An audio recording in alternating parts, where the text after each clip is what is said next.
વાળ જો છે ને આને, આ રૂટ્સ હેર રૂટ્સ ખાવી નાખ્યા હતા ને, હેર રૂટ્સ નીકળી જાય ને તો બહુ જ વાળ ખરે. ને પછી આ જો મેલ પેટર્ન, ફિમેલ પેટર્ન બાલ્ડનેસ કહેવાય, આગળથી આ છે ને અહીંયાથી લેયર બાય લેયર પાછળ છે, પછી હેર ફોલ થાય ને આ હેડેકમાં તો બહુ કોમન હશે. એટલે એક મિનિટ આ આખું પર રાખી દે થોડીક વાર.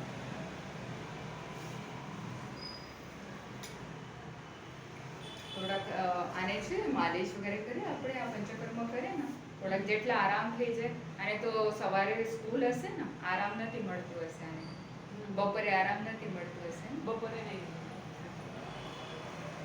આનાથી શરીર ને મન એટલા શાંત થઈ જશે ને બહુ જ.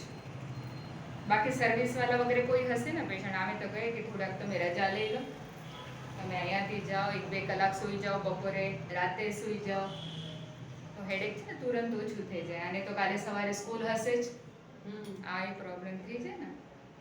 ભલે કાંઈ વાંધો નહીં, કાંઈ તું છે ને 5-10 દિવસ 10-15 દિવસ છે ને ટેન્શન નહીં લેવાનું તારે સ્કૂલને. હા, જેટલા થાય છે એટલા કર તું, બાકી મૂકી દેવાનું બેટા.